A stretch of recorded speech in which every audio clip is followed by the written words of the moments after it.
Kamusta, Leo? Welcome to Like a Tarot.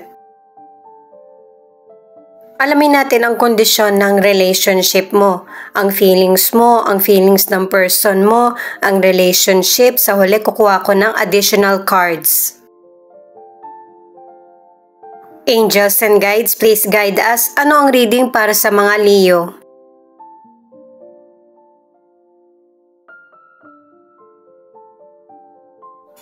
Base sa booklet, itong inspiration ay mas mag-focus ka sa mga pinapangarap mo na magkaroon ng katuparan. Yan yung card mo para sa feelings. Tarot cards naman ang gamitin natin. Para sa mga bagong viewers, ang reading na ito ay timeless reading, general reading at guide po lamang. Hindi po magre-resonate sa lahat kaya kunin mo lang yung akma sa sitwasyon mo. At kung kailan mo napanood ang reading na ito, yon ang start ng 1-week reading para sa iyo. Ikaw na bahalang magpalit kung si person mo ito o ikaw.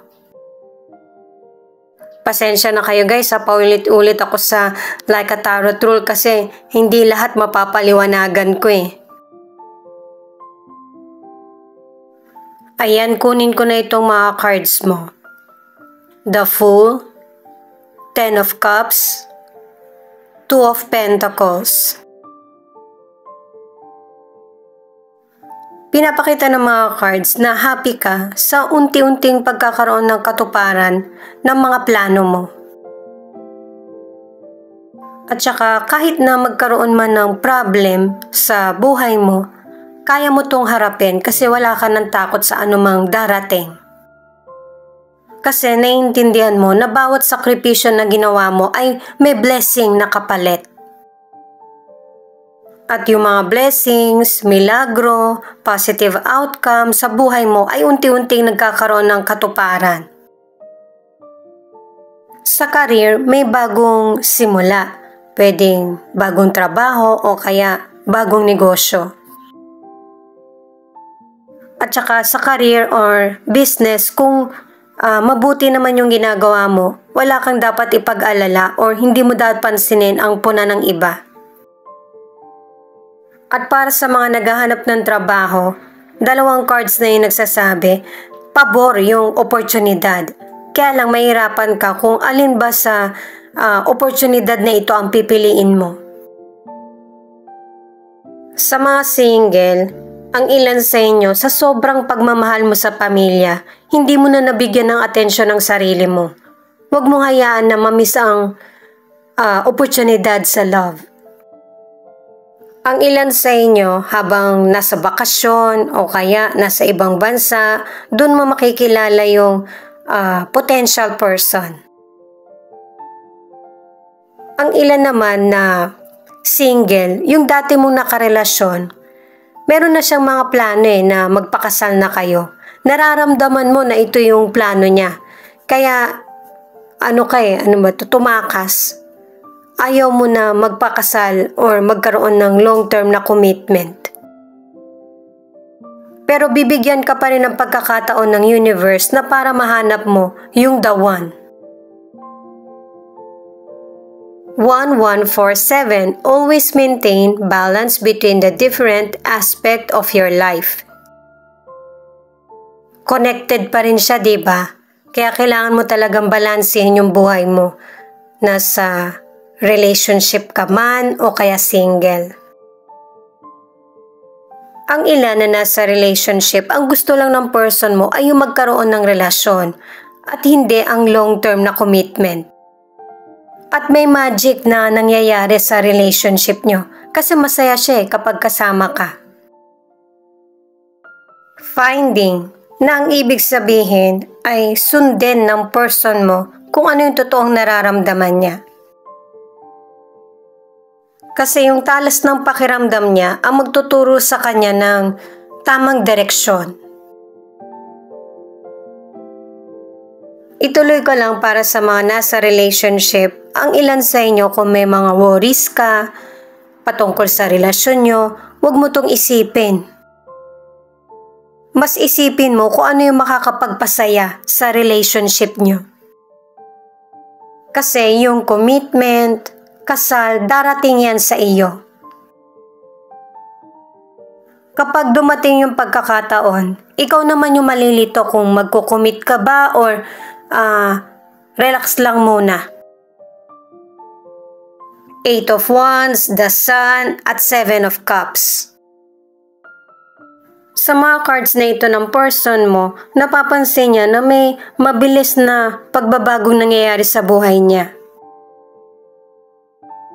Marami siyang pwedeng pagpilian sa kung anong journey ang gusto niyang tahakin. Pero hindi lahat yan ay pangmatagalan. Imbis na sa choices siya tumingin, pakiramdaman niya yung sarili niya sa kung ano ba yung gusto niya sa buhay. Kasi hindi lahat ng pagpipilian niya ay pangmatagalan. Kaya connected na ito sa mystical card na finding. Sa financial, merong increase, merong growth. Pero dahil na rin sa nangyayari sa panahon ngayon, dumarating sa iyo yung financial pero bigla ding nawawala.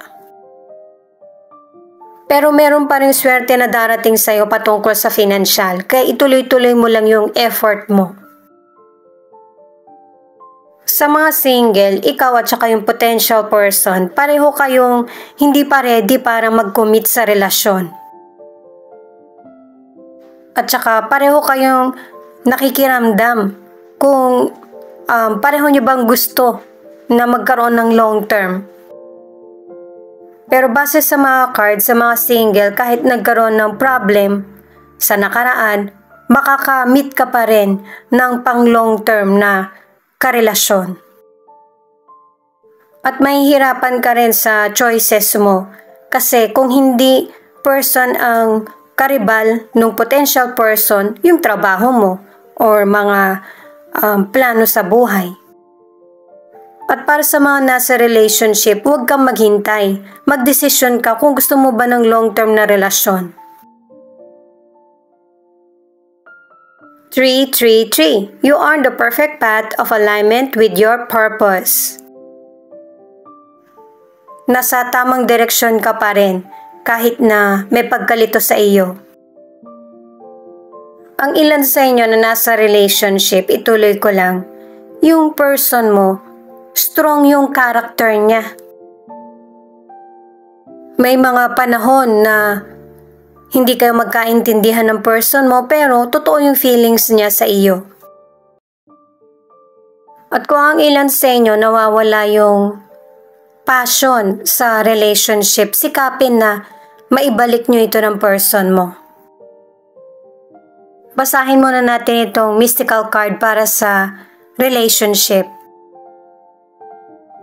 Empowerment. Ang ibig sabihin nito ay kung ano man yung opinion mo, yung nararamdaman or naiisip, kailangan sabihin mo to sa person para nauunawaan ka. At magkaroon ng linaw ang bawat sitwasyon. Idagdag ko lang guys para sa mga single or nasa relationship kasi meron kang cards na pregnancy. Kaya mag-ingat kung hindi ka pa ready na madagdagan yung family mo. At saka sa relationship, kung ano man yung worries mo, i-share mo sa person mo. Kasi kapag hindi mo share yung worries mo, hindi malalaman ng lubos ng person mo kung paano ka mas lalong mahalin o pahalagahan. The High Priestess, 5 of Wands at 3 of Swords.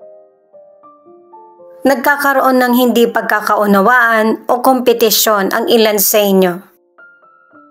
Ito yung naging simula dahil na rin sa naapektuhan ng emosyon, nagkaroon ng heartbreak o kaya betrayal. Yun bang hindi pagtupad sa pangako?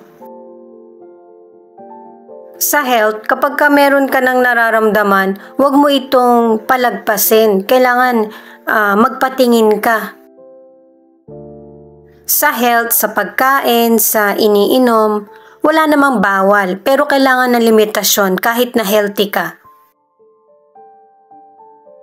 Ang ilan sa inyo sa health, kasi nga masyado mong dinidibdib yung mga problema, may masamang epekto ito sa iyo. Pwede kang magkaroon ng depression, anxiety, stress. Sa mga single, ang ilan sa inyo, nakikipagrelasyon ka nga pero hindi malakas yung loob mo na mag-commit. Lalo na't may mga kakumpetensya ka sa person na nagugustuhan mo. At saka nagkakaroon din ng misunderstanding ang ilang single kapag ka nakikilala mo na yung potential person. Kung naghahanap ka ng makakarelasyon na perfect, kailangan perfect ka din para dun sa person.